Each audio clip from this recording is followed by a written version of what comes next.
오늘 우리가 함께 나눌 말씀은 예레미야 18장 1절에서 4절 말씀입니다. 예레미야 18장 1절에서 4절 말씀. 저와 여러분이 한 절씩 교독해 볼까요? 네, 그러면 1절 제가 읽고 여러분들이 2절 읽어 주시는 방식으로 하겠습니다. 여호와께서 예레미야에게 임한 말씀에 이르시되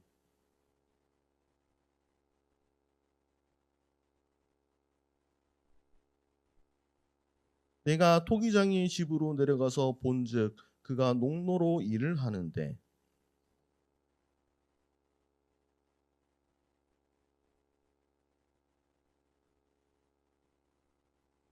아멘. 예, 오늘 이 시간 여러분들과 함께 말씀을 나눌 수 있는 특권을 누릴 수 있도록 해주신 하나님께 정말로 감사를 드립니다.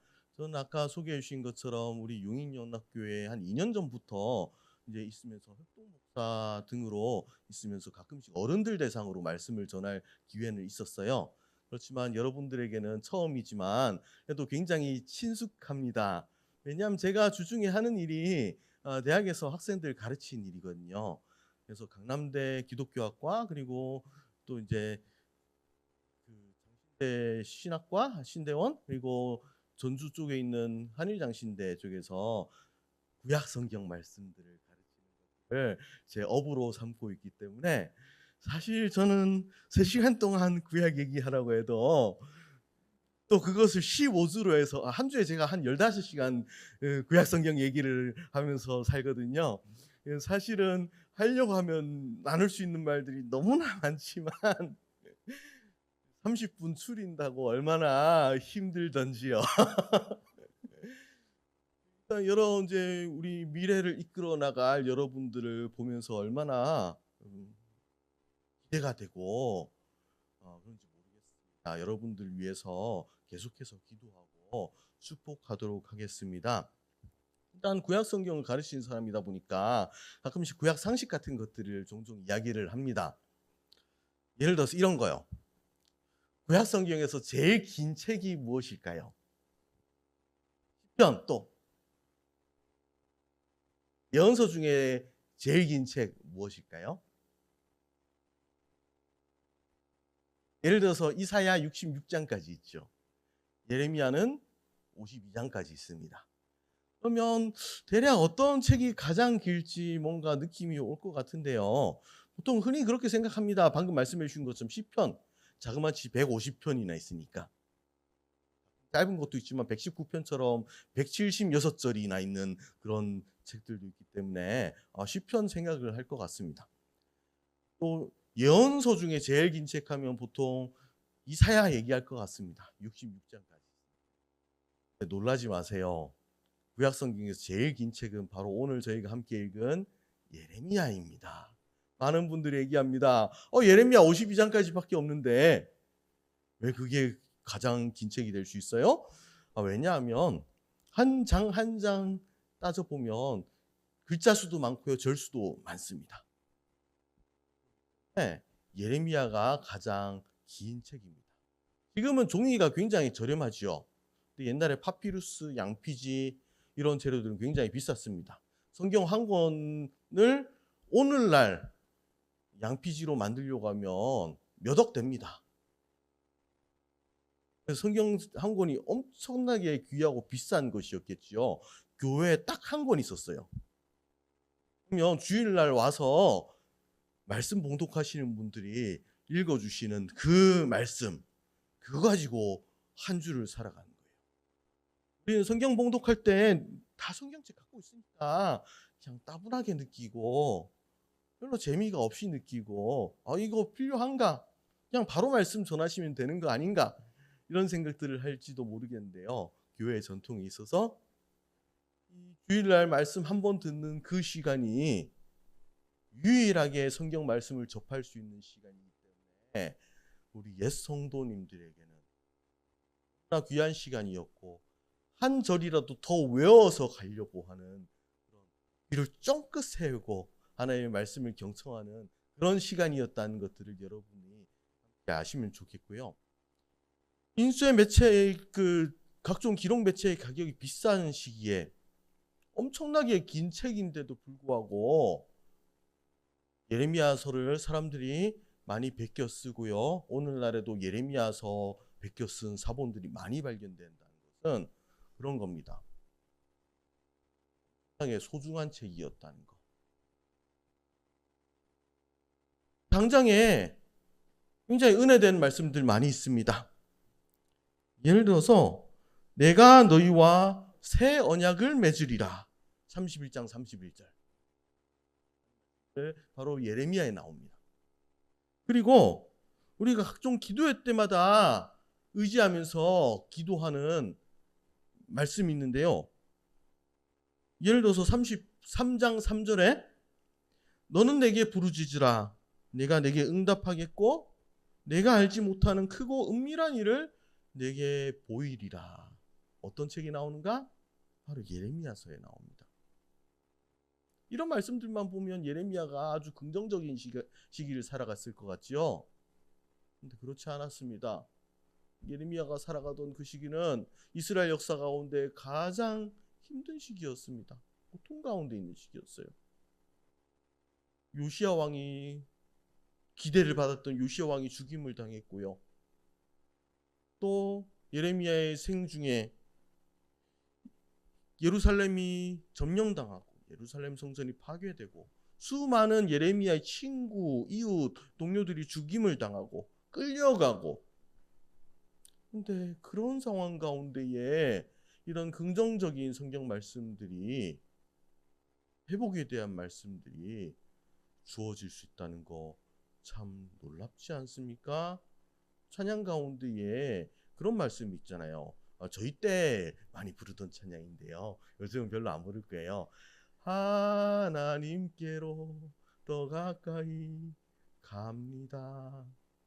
고통 가운데 계신 주님, 변함없는 주님의 크신 사랑, 영원히 주님만을 섬기리 하는 그런 찬양인데요.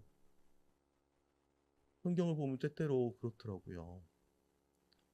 고통의 순간 가운데 함께 계시더라고요. 더 많이 말씀하시고요. 위로하시고요. 놀라운 일들을 행하시는 순간들, 바로 우리가 어려운 순간 중이더라고요. 그래서 예레미야의 삶을 보면서 한 구절 한 구절 봐도 은혜가 되지만 전체적으로 봐도 예레미야의 삶을 통하여서 또 예레미야가 선포했던 그 시대의 상황들을 이해하는 것들을 통하여서 우리는 참 많은 은혜를 받을 수가 있습니다. 예레미야 선지자가 가장 위대하게 사용된 거 하나는요, 70년이 지나면 하나님께서 회복시키시고 포로 잡혀갔던 백성들 다시 돌아오게 해주실 것이다 하는 그런 말씀드립니다. 근데 거기에서도 저는 많은 은혜를 받았습니다. 어떤 은혜냐면요, 예루살렘 성전이 파괴된 시점이 586년 정도입니다. 586 이렇게 외우시면 됩니다. 거기에서 70년이면 보통 몇 년이 되지요? 516년. 그런데 놀라운 건요, 하나님께서 고레스 칙령을 통하여서 이스라엘 백성들을 그 땅으로 본토로 돌아가게 해주신 시점이 바로 언제냐? 538년입니다. 한 20년이 빠르죠. 거기에 대해서 많은 학자들은 그렇게 고민을 합니다. 때때로는 그렇게 얘기를 해요. 어쩌면 맨 처음 포로로 잡혀간 시기가 정확히 70년은 아니지만 조금 그 전후로였기 때문에 맨 처음 포로로 잡혀간 사람들 대상으로 70년을 카운트를 한 것은 아닌가, 이런 견해가 첫 번째 있고요. 또 다른 견해가 하나 있는데요, 586년에 성전이 파괴된 다음에 성전이 재건된 시점이 516년입니다. 그래서 성전이 부재한 시기를 70년으로 카운트를 한 것이 아닐까, 이런 생각들도 하는데요. 일리가 있는데요. 그렇지만 분명히 돌아오게 하는 것과 관련한 말씀들이었기 때문에 여전히 남는 의문들이 있거든요. 저는 그렇게 생각을 합니다. 하나님께서는 심판을 말씀하시되 심판하시는 게 목적이 아니거든요. 재앙을 말씀하신다면 그것은 재앙을 내려서 벌을 줘서 눈물 흘리겠다 이게 아니에요. 하나님께서 심판하신 목적은 회개하기 위해서. 그래서 요나 선지자를 통해서 니느웨 백성들 심판을 얘기하신 다음에 그 사람들이 다 무릎 꿇고 회개하니까 어떤 일이 일어납니까? 재앙이 일어나지 않잖아요. 마찬가지로 하나님께서 70년을 말씀하신 이유가 심판 70년 동안 징역 70년처럼 벌을 주는데 목적이 있는 것이 아니고 회개하고 회복되기를 바라시는 하나님의 마음이 있었기 때문에 아마도 포로로 잡혀갔던 이스라엘 백성들이 그곳에서 눈물을 흘리면서 기도했을 거예요. 금식하면서 기도했을 거예요. 너무나 간절하게 회개하고 하나님을 향해서 돌이키시니까 하나님이 계속 마음이 약해지시는 겁니다. 그래서 제 생각에는 70년 동안 기다리지 못하시고 48년 벌 주신 다음에 70년 되기 전에 하나님께서 용서해 주신 거예요. 회복시켜 주시는 거예요. 혹시 여러분 가운데에 고난 가운데 있으신 분들 계실지 모르겠어요. 하나님이 나에게 벌 주시는 거 아닌가 그렇게 생각하시는 분들 계실지도 모르겠습니다. 명심하세요. 하나님께서는 여러분들에게 벌 주시는 게 목적이 아니고요. 여러분들이 회복되고 잘 되는 것들을 바라시기 때문에 때때로는 이스라엘 백성들 70년 안 기다리고 48년 만에 그들을 돌아오게 하셨던 그 하나님께서 여러분의 인생 가운데에도 회복을 주실 것이라는 거 그렇게 믿음으로 기대해 봤으면 좋겠습니다. 이제 본론으로 들어가서요. 오늘 말씀 가운데 있는 토기장의 모습들을 우리가 살펴봤으면 좋겠습니다. 학자들은 얘기해요. 이 이야기 속에 나오는 토기장이가 궁극적으로는 하나님 말씀하시는 것이다. 또 여기 나오는 진흙덩어리 우리 사람들, 우리 공동체를 이야기하는 것이다. 그렇게 이야기들을 합니다. 그래서 예레미야 하나님 말씀 따라서 토기장이 집으로 딱 내려가니까 마침 토기장이가 토기를 만들고 있었어요. 그 말씀을 통하여서 하나님께서 말씀하시고자 하는데 이 토기장이가 4절에 보면요. 그가 그것으로 자기 의견에 좋은 대로 그릇을 만들었다. 이렇게 이야기들을 하고 있거든요. 무슨 뜻일까요? 토기장이에게 어떤 그릇이든지 자기가 원하는 대로 만들 수 있는 권한이 있지 않습니까? 그것처럼 하나님께는 여러분 한 사람 한 사람 또 우리 공동체를 하나님이 원하시는 방향으로 이끌어 갈 수 있는 만들어 갈 수 있는 주권이 있으시다는 거예요. 오늘날에는 이 말씀의 뜻과 다소 다른 방향의 생각들이 많이 있어요. 주체적인 삶. 그래서 내가 원하는 방향대로 뭔가를 모든 것이 삶을 이끌어가는 삶들을 칭송을 하는 중에 구약 성경 가운데 하나님께서 이끌어 가시는 삶에 대해서 이야기를 하고 있거든요. 그래서 때때로 오늘날 이 시대를 살아가는 청년들에게는 고민거리를 던지는 그런 본문일 수도 있습니다. 내가 원하는 대로 살아간 것이 아니라 하나님이 원하는 방향으로 살아가야 된다니 내가 계획하는 방향으로 삶을 진행해 나가는 것이 아니라 어쩌면 하나님께서 원하시는 방향으로 해야 된다니 참 어려울 수도 있습니다. 거부감이 들기도 합니다. 그렇지만 우리가 이것들을 이해할 때 몇 가지 머릿속에 가지고 있으면 좋은 건요. 하나님께서 때때로 우리의 생각과 다른 방향의 계획을 가지고 계실지 몰라도 궁극적인 목적이 여러분들을 위한 거예요. 우리의 계획보다 더 좋은 계획을 가지고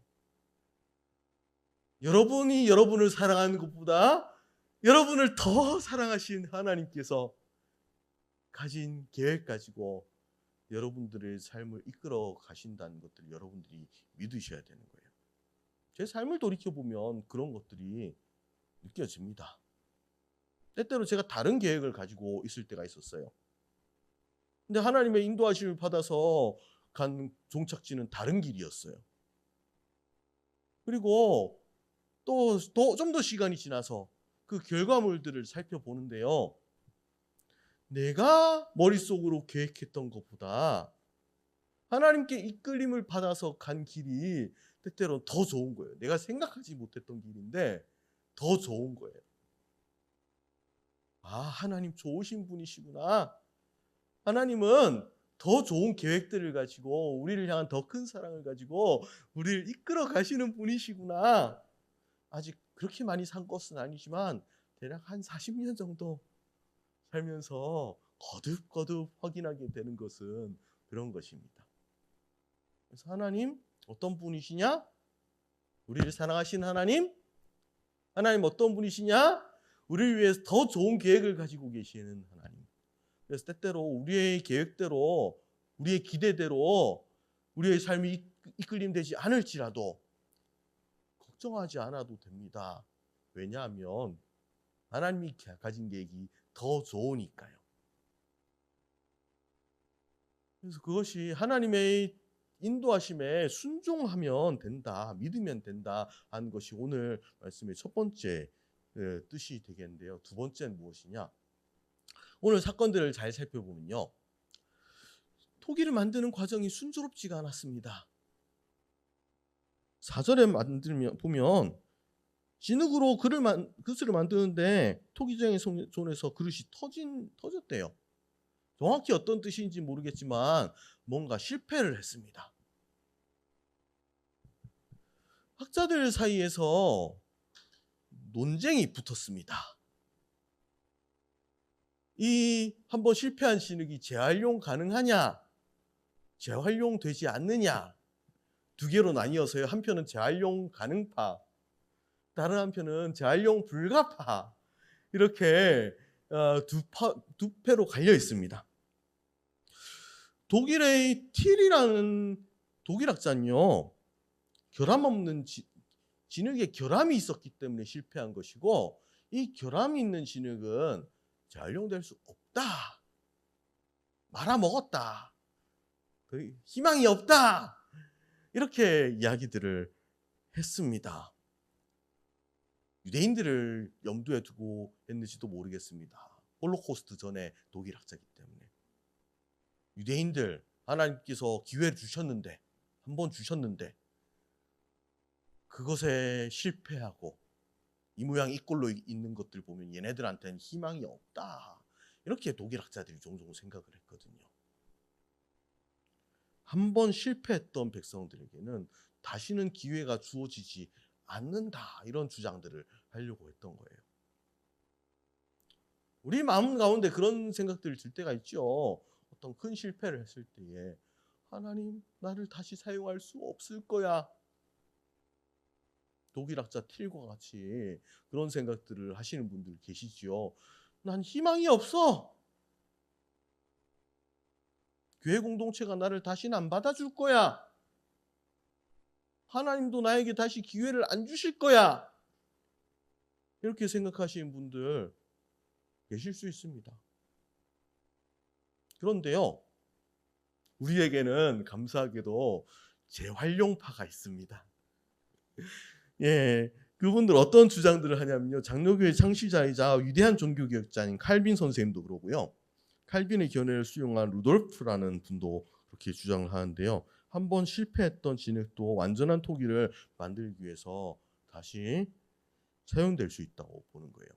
틸은 그렇게 생각했습니다. 진흙 속에 결함이 있었기 때문에, 흙의 성분이 이상적이지 않았거나, 아니면 그 속에 가시 조각, 유리 조각, 돌 조각 같은 것들이 있어서 이걸로 만들어봐야, 구워봐야 터져버리고 만다, 이런 생각들을 하면서 틸은 재활용이 안 된다고 생각했는데요. 칼빈, 종교개혁자 칼빈이나 놀프 같은 분들은 어떻게 생각했냐?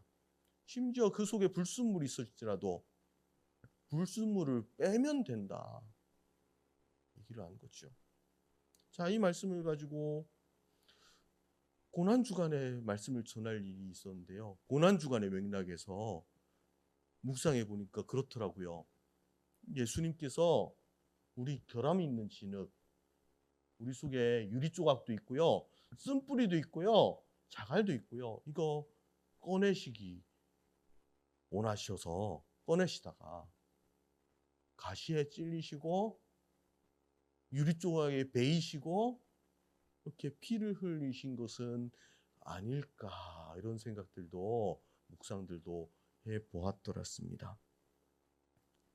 아무튼 불순물이 있어도 상관이 없습니다.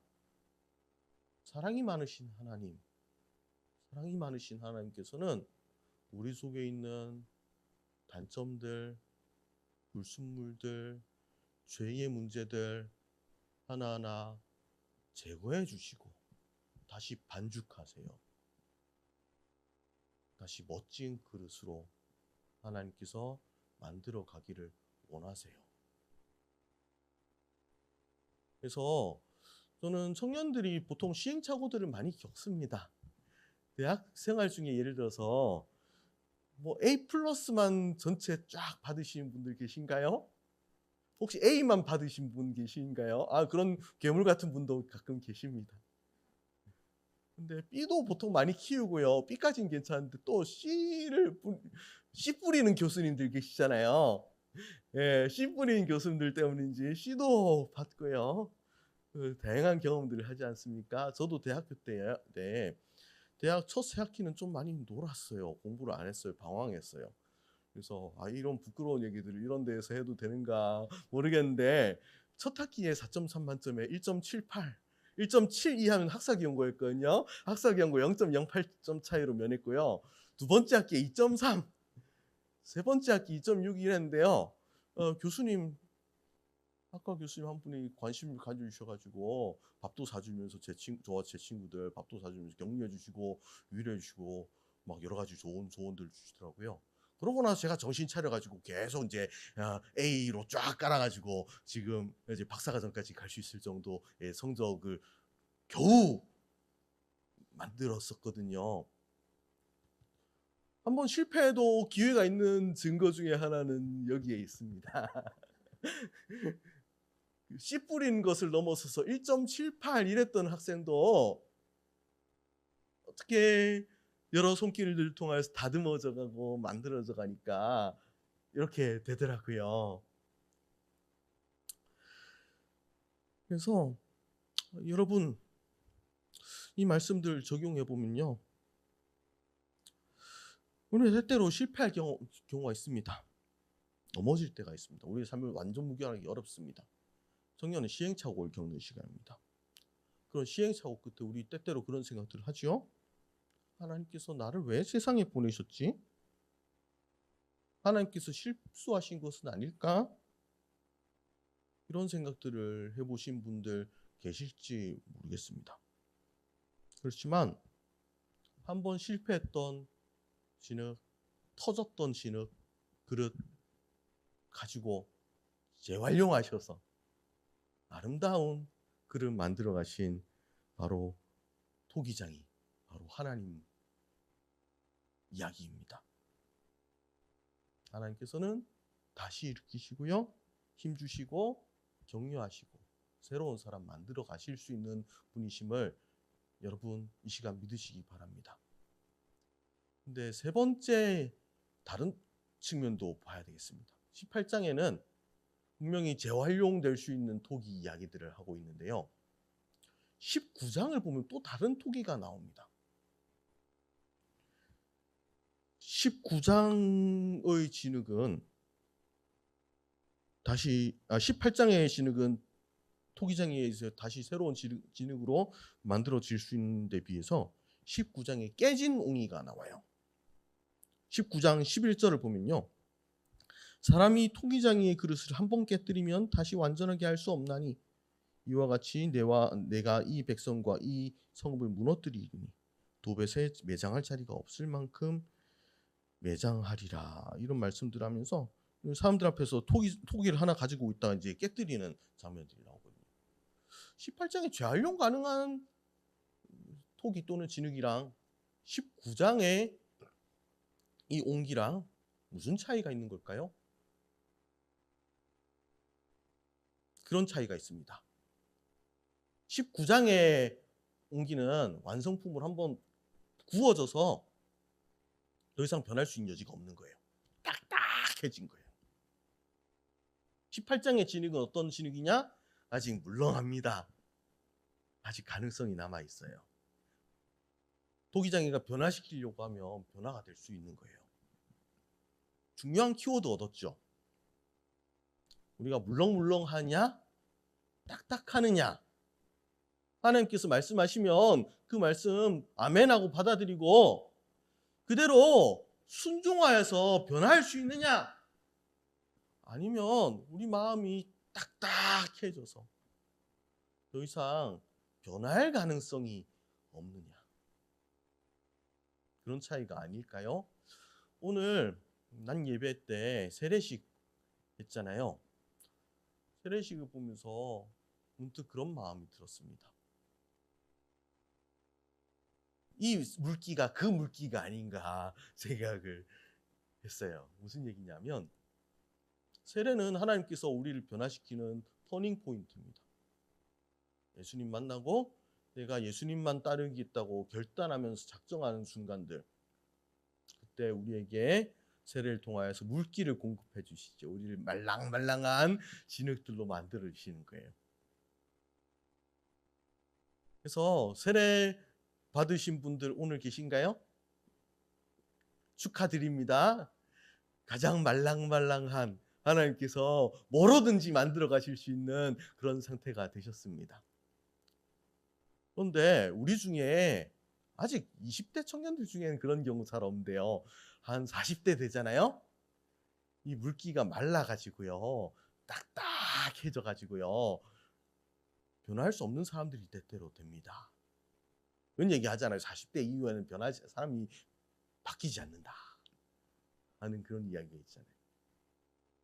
그래서 여러분 처음 예수님 믿었던 그때의 마음들 생각해 봤으면 좋겠어요. 그 뜨거웠던 마음들, 하나님께 우리의 죄를 고백하면서 눈물을 흘렸던 그 순간들, 하나님 깊이 만났던, 하나님께 사랑한다고 수줍게 고백하던 그 순간들. 그래서 우리에게 이 물기가 남아있는 한 하나님께서는 언제든지 재활용파가 얘기한 것처럼 여러분들을 바꾸어 가실 수 있음을 우리가 믿음으로 고백하면서 한 주간을 힘있게 살아가는 우리 한 사람 한 사람 될 수 있기를 바랍니다. 우리 기도할게요.